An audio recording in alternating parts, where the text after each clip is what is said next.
All right, hello. My name is Anjua Maximo, and I am a life coach and certified energy leadership practitioner.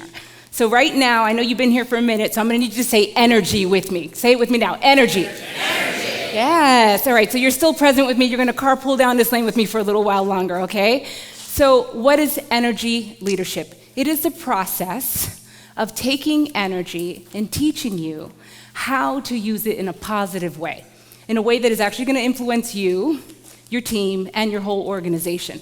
So basically, we're going to take everything that you've heard this morning and we're going to slap energy all over it, because we're all essentially saying the same things to you. But what the beauty of this is that now you get to choose, how does this resonate with me? Perhaps I didn't quite get that before, but maybe this is going to be the thing that resonates with you. It's all the same thing, but it's about how you're hearing it, okay? So energetic leadership was created by somebody named Bruce D. Schneider. He essentially takes this concept and he breaks it down into 7 levels of energy, which we all can access at any time. The thing is that every single energy is going to have a core thought, an emotion, and an action.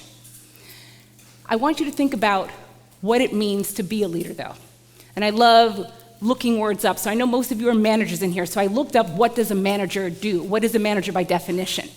And what do you think is the number one word that was attached to management? Anybody, throw it out. Leader.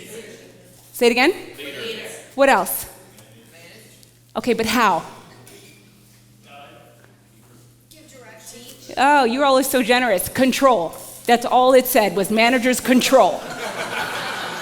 Managers control people, they control the training, they control. And for a very long time, many businesses have thought that that's all you all could do, was to control. But what energy leadership shows you is that there's more to it than just controlling people. It's understanding people. It's understanding how power in you, your energy, is going to affect the people around you. So basically what we're talking about here is taking your self-awareness and your self-regulation, which you've been hearing about, which is your emotional intelligence, and we're going to now add the concept of what energy does. But I want you to think about first how you first learned about leadership. And it's not even starting from your first role that you had. I want you to go all the way back to when you were a kid and you watch a TV show, you watch cartoons. What did the boss always do? Usually what? Yell, right? They were aggressive. They were usually male, they were very assertive, they were checked out, they were detached. That was the first ideas that many of us had of what leaders look like. Now you fast forward to your first job, and the first leaders that you had, and all of that is going to start to be your input into how you then learn how to lead. And the thing is that there isn't actually one style that works for everybody, just as Sarah just pointed out. Everyone is going to come with their own concept of it, but because we're all different, what works for her is not going to work for him. And what helped you solve the problem yesterday may not be the thing that you need to solve the problem today. So I want you to look at this quote for a second. Everything is energy, and that's all there is to it. Match the frequency of the reality you want, and you cannot help but get that reality. It can be no other way. This is not philosophy, this is physics. And I put not Albert Einstein, because again, I like to look things up, and apparently he didn't really say this, but we don't know who did say this. So they're gonna keep saying it's Albert Einstein, but it's not maybe really, I don't know, it doesn't really matter. But the point is that match the frequency of the reality you want, and you cannot help but get that reality. And that's what we've been talking to you all about all morning long. So when you have energy leadership, what it helps you understand is, why? Why do I think of myself the way that I do? Why do I think of my coworker the way that I do? Why do I think about issues the way that I do? And the way most of leadership has been kind of damaged is by this stream. It's not a stream of water, it's a stream of unconscious thinking, a stream of unconscious energy. And what energy leadership helps you to do is how to counteract that stream with a stream of consciousness. And when organizations are run through a stream of consciousness, now they're going to be open to a positive type of thinking that's going to yield questions like, you heard earlier, how do we solve this? What's the opportunity here? What's right? Now, when we're in a stream of unconscious thinking, though, guess what the number one question is only? What do you think? Unconscious thinking. Anybody, throw it out. You can't be wrong. What's what? What's in it for me? Or What's wrong? What's wrong? When we're in a stream of unconscious thinking, we are looking at what is wrong. And I hate to break it to you, but many of us have been drinking from that stream, bathing in that stream, trained in that stream since we were at birth, okay? We are trained to look at what is wrong with us, what is wrong with the people around us, what is wrong with the issues, what is wrong. Now, when we look at energy, we're going to think about the body first, okay? The body is energy. That's just facts. I'm not some woo-woo stuff up here. This is just science. Your cells, energy, right? They're shifting and they're changing, so it only stands to reason that a leader has to not only just be knowledgeable, not only come with experience, but they also have to be flexible. They have to be open to change as well. Now, if we think about catabolism in molecules, that's going to look like the breakdown of molecules. Anabolism is going to be the opposite of that. Now, we're talking about people. We broaden the perspective to mean destructive and constructive energy within us all. And that's not just about your individual cell makeup, that's how you think, how you behave. All of that comes into your energy play. So what does catabolic energy look like when we're in it? We're low vibrational. We are having difficulty solving the issues, right? Tunnel vision. You can't see anything but the problem. You can't find the solution. We are in a place of flight or fight, and it's not sustainable. Now, if we're in an anabolic energy, we're feeling like we're uplifted. Suddenly, the blinders have come off. Now I can start to see the solutions all around me. I'm able to vision and goal set. It's constructive, and that oxytocin is just flowing. So if you go back to the body, what do you think is going to be the best state for the body to be in, to be productive? Catabolic or anabolic? Anabolic, exactly. But we live in the world with people, like the people in my house this morning, that want to put me in that catabolic energy all the time, right? So what energy leadership does is it helps us understand how to get ourselves back to that anabolic state, which is the ideal state that we want to be in. So let's start talking about these levels of energy. The first thing I want to say to you, though, is don't judge them. It's not about good or bad. It's beyond that. These are just states of being, okay? But often when we are in a level 1 state as a leader, we are in that tunnel vision place. We're stuck. We feel like the victim. Andy spoke to that earlier. We're unable to see our way out of things. Typically, people who are leading from a level 1 energy have poor communication skills or no communication skills. Anything they do feels like it's going to fail, so they don't even bother trying. And when an organization is going to be run on level 1, that is not going to be very productive. They're going to see that high turnover. They're going to see less loyalty, less motivation, less productivity. It is not sustainable. Level 2. This guy's face just cracks me up. This is like the cartoon that I grew up seeing, right? Level 2 energy is the fighter. The thought is going to be, I win, you lose. The emotion is anger. And the act is going to look like conflict or defiance. Organizations run like this run their people on fear. People are walking around eggshells around them. It can be really damaging also to their people because all they hear is what's not good enough, what's wrong. Because people, when we're stuck in this energy, all we can see is the problem. And it's not about the team, it's about I win. So it doesn't matter at all if your whole team did the work. These people take the credit for it, okay? They take the credit for it, even if they had 20 people doing the work behind them. This is not sustainable either. Remember, not good or bad. And I know I'm making it sound like this sounds like a horrible thing to do, but it's not about good or bad. It's about what is the most effective thing in the moment. Because if you get confronted downtown in Cleveland and someone's about to jack you for something, you better get into this energy real quick. Do you understand what I'm saying? That's a different situation. I need you in that energy. Don't get into your anabolic state and start talking it through with this person. Get into this state and you better fight and run, okay? What do you think 1 and 2? Is this anabolic or catabolic? catabolic energy, okay? Level 3. Now we start moving into a little bit more anabolic energy. Not entirely, but a little bit more. When we're at level 3, this kind of leader is going to move from the emotion of forgiveness, okay? This person wants to work in a place of cooperation with the team.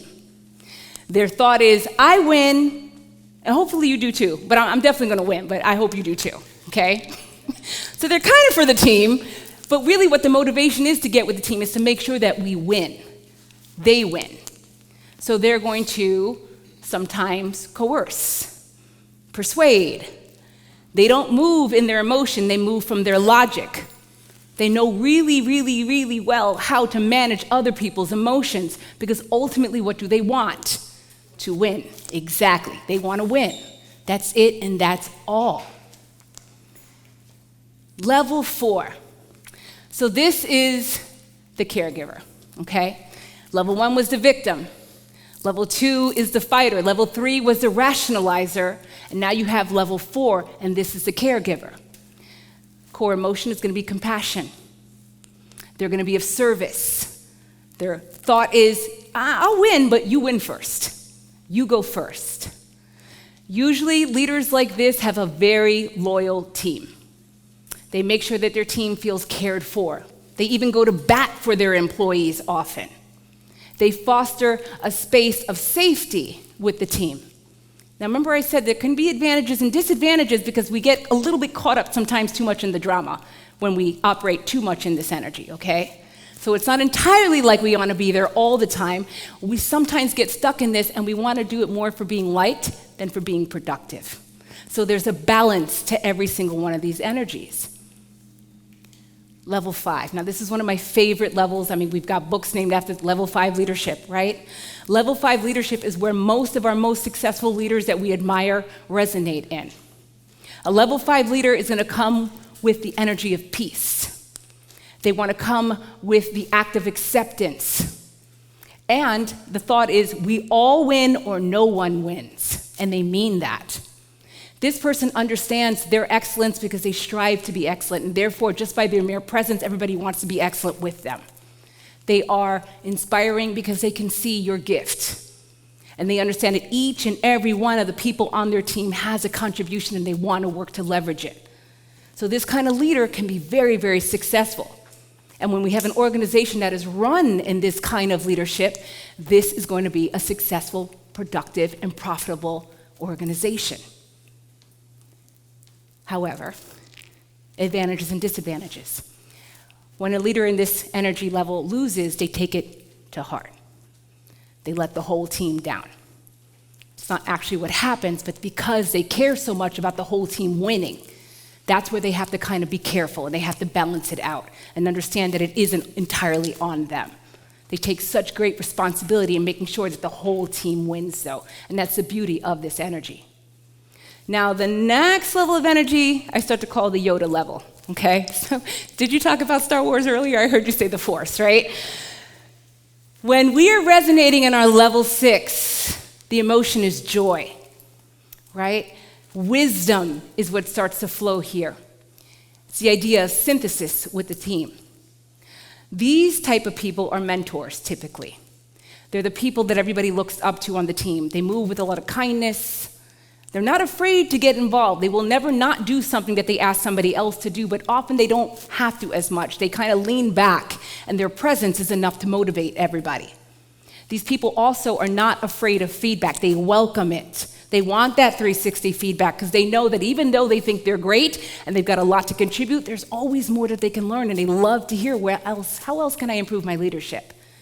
So this person is a great asset on a team, and an organization run like this typically is going to not just be focused on the bottom line, but balancing it with their people, the contentment of their people, understanding that both of them have to work together in order to get the entire organization to rise. Level 7. Okay, now this is like Jedi. We don't get here that often. We're not supposed to be here that long because then you just kind of get detached from reality altogether, all right? There aren't actual examples of this because it's just pure energy at this point. When we're in our level 7 energy, it's absolute passion, non-judgment. There's nothing different between the manager, the person who boxes, or the person who drives.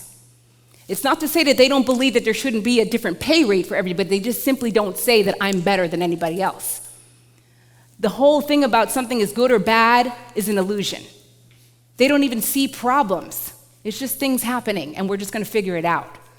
When we're in this state of energy, we're activating our higher coach. It's almost like the ideas are just flowing. There's no obstacles in your way. It's a beautiful state to be in, and there is just one core thought that is attached, and it's usually, I am.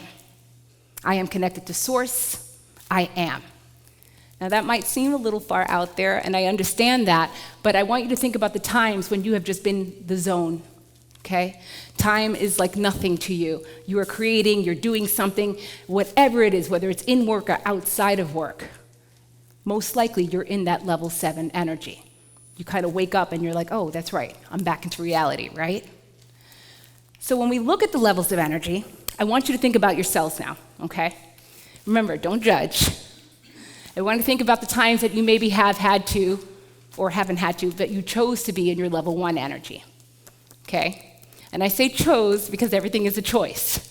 And all of you have been listening long enough to know that you are choosing at this point to be in certain states, okay? So I want you to consider and be honest, have you found yourself at work or maybe working for someone who operated with level 1 energy? You don't have to out anybody. People are like, I'm not going to say nothing about that. People know who my supervisor is. Level 1 energy leaders, it's okay. Because you understand this now, you have an opportunity to see, okay, well then I do have choices. I have choices to change my environment, to change my way of thinking, to change how I interact with my team, to ask for more training and help with my communication so that I can get better at expressing my ideas and what it is that I need. That's what a level 1 leader can do. They can shift out of this energy.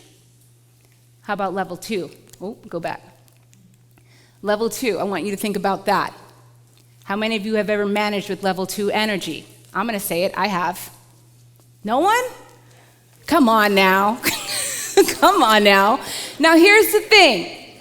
When there's a deadline, you need a little bit of this to light a little fire under everybody's ass. I understand that. That's okay. There's nothing wrong with that.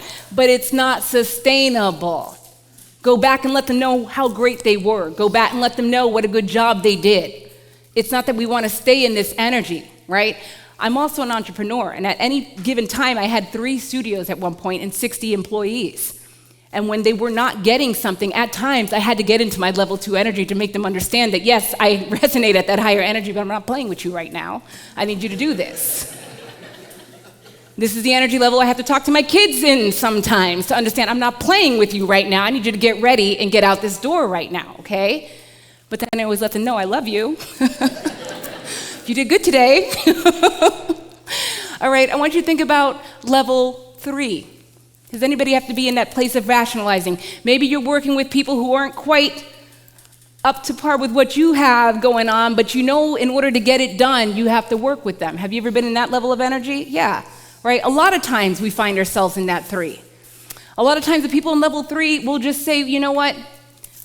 I'll be the one to do it. I'll do it just to get it done because I want to win. I really want to win, and there's nothing wrong with that, but it also isn't sustainable. Because if we're in that place of rationalizing too often, the one who's always volunteering to just go along with it just so we can win, it gets tiresome as well. What about 4? I think 4 was, what did you break it down to, Sarah? There were some of you that were in that heartfelt space, the giver space, right? How many of you have operated or worked for someone in that level 4, the person who's very nurturing? Okay. Don't be afraid to raise your hands. This is a nice level. It's okay. How does it feel when you work in that kind of environment or for somebody like that? You feel seen? Yes? You feel heard? Anybody watch Chris Rock's special? Because this is what it makes me think of. Yeah, I feel seen, I feel heard, right? I had to laugh. He's making fun of us, but that's okay.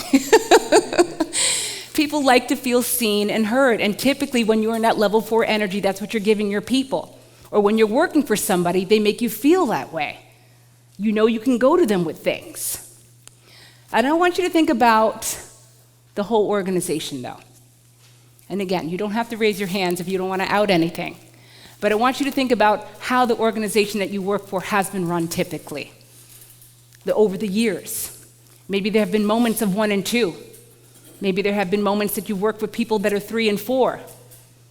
Maybe even 5 and 6. I'm sure you have mentors amongst you. I'm sure some of you are the mentor. I'm sure some of you have people who are looking up to you, that you have teams that feel that they're just undyingly loyal to you. This is a beautiful thing. So I understand some of it can sound a little out there, but this is actually concrete, like it's proven. Like this is something that is used in organizations that are open to using it. But it's not just about you here. What I love about this is that it actually helps us outside as well. Y'all are whole people, you understand? You're whole people. So I don't want you to think that this is only good for me here. Anything that you've heard this morning is great for you everywhere in your life. It's going to help you with your relationships outside, not just your relationships here. It'll help with how you communicate with your spouse, your partners, your kids, the people in your family. Even if they don't know what the heck you're talking about with this stuff, you understand now suddenly you don't have to jump into your level 2 because your uncle came at you at level 2. You don't have to match that energy. Do you understand what I'm saying? You can now see and go into a different level of energy with that person. So organizations that use energetic leadership, though, after implementation, they're going to see an improvement in the workplace atmosphere, right? More satisfied people, more contentment, less people walking on eggshells. People want to come to work. Monday doesn't suck so bad, right? They're kind of inspired. Ideas are flowing because they're being allowed to express them. The boss isn't the only one who can come up with a good idea. And as an individual, it's going to benefit you in your self-confidence, your communication skills, your relationships, and your work-life balance. So with that, my friends, I thank you very, very much for sticking with me, for carpooling down this lane with me of energy and understanding that this is something you can access right now. Whether you wrote it down or not, it doesn't matter. I'll make sure that Andy gets you the information later on if you want to use it later. But this is something that you can access right now, knowing that level 1 and 2 most likely is going to be the thing that you remember. That's just something I know already. And you'll know when you're in your level 1 and 2, and you'll know that you have a choice to move out of that energy, that you don't have to match the energy of the person coming at you, that you can be the rationalizer, you can be the caregiver, even if you're the analytical person, okay? Thank you. Have a great day.